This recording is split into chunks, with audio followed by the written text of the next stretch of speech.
2015 সালের 12ই জানুয়ারি টকশো থেকে আমাকে গ্রেপ্তার করেছিল।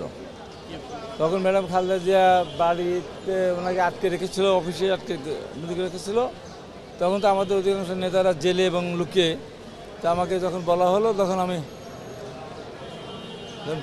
তখন আমি গেলাম। যার পরে তো আমি টকশো শেষ করলাম।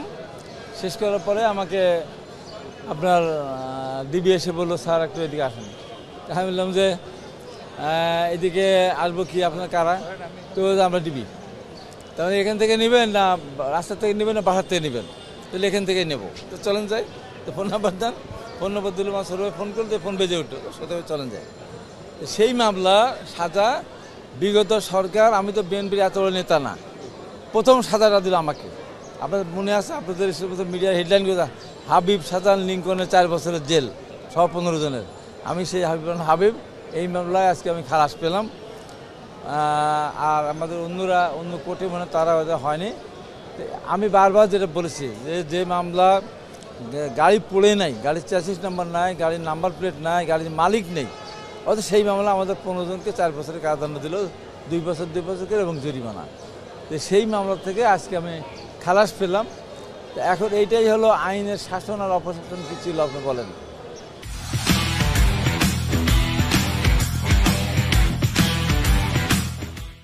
যে মামলা আজকে খালাস পেলাম সেই মামলা কিন্তু আমরা সাজাপ্রাপ্ত হয়েছি, এবং আমাদের সাজা দেওয়ার পর থেকে প্রতিদিন সাজা দেওয়া 10 জন 20 জন 30 জন করে।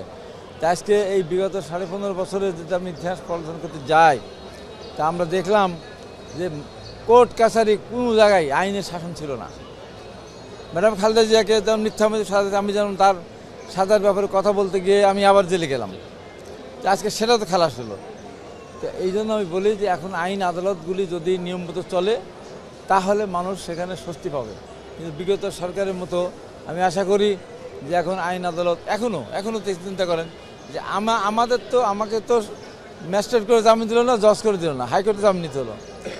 অথচ এই সরকারের আমলে সাবির হোসেন চৌধুরীর 6টা মামলা, 2টা মার্ডার মামলা, হত্যা মামলা আপনার জামিন দিয়ে দিল রিমান্ড চলাকালীন সময়।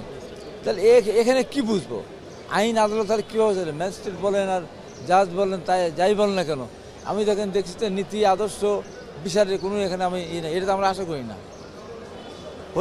হত্যা মামলা 2টা 6টা মামলা রিমান্ড চলাকালীন সময় জামিন হয়েছে, পৃথিবীর ইতিহাসে তা নাই। এই সরকার আমরা তাও হলো।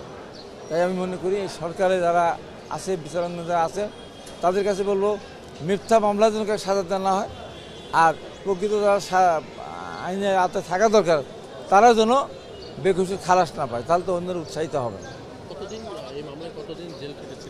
এই মামলায় জেল খেটা মানে আমি তো 5 মাস জেলে ছিলাম। তো 5 মাস জেলে থাকাকালীন সময় আমার জামিন জজ করতে দিয়েছিলাম। কিন্তু আমি এই মামলা একসাথে তো না, একটার পর একটা ম্যাডাম খালেদা জিয়াকে, যিনি বিচারক আক্তারুজ্জামান সাজা দিয়েছিলেন, তার বিরুদ্ধে বক্তব্য দেওয়ার জন্য সময় টেলিভিশনের প্রেসক্রিপশনের বক্তব্যটা উল্লেখ করে আমাকে মাননীয় উচ্চ আদালত জিজ্ঞাসা করেছিলেন, দেখানোর পরে যে আপনি শপথ বাক্য উচ্চারণ করে বলেন এইগুলি আপনি বলেছেন কিনা। আমি বলেছিলাম যে আমি শপথ বাক্য উচ্চারণ করে বলছি, এইগুলি আমি সব বলেছি। আবারও ঘোষণা করছি, এই ধরনের মিথ্যা মামলা দিয়ে যদি দেশনেত্রী বেগম খালেদা জিয়া, তারেক রহমান এবং ডাক্তার জুবাইদুর রহমানকে সাজা দেন, আমি বলতেই থাকবো, সেই বিচারকের বিরুদ্ধে আমি কথা বলতেই থাকবো, তাতে আমার 100 বছর কারাদণ্ড হলে আমি পরোয়া করি না। এই কথা আমি বলেছিলাম। ওই মামলার 5 মাস সাজা, আর এই মামলারও সাজা। এই মামলার সাজা হয়েছিল আরও আগে, আর ওই মামলা আমার তো কোর্ট থেকে র্যাব ধরে নিয়ে আসলে কোর্ট থেকে সাজা দিয়ে আমাকে যেখানে পাঠিয়ে দিল। তো তার মানে ওই মামলা পুরা সাজা খাটলাম, আর এই মামলা তার ভিতরে জামিন হয়ে গেছিল। ওইটা সাজার পরে 21শে এপ্রিল থেকে আমার এই মামলার সাজা খাটার কথা ছিল। তো যাক, সেটা জজ কোর্ট থেকে জামিন পাওয়ার কারণে আমার পরে আর সাজা খাটে লাগেনি।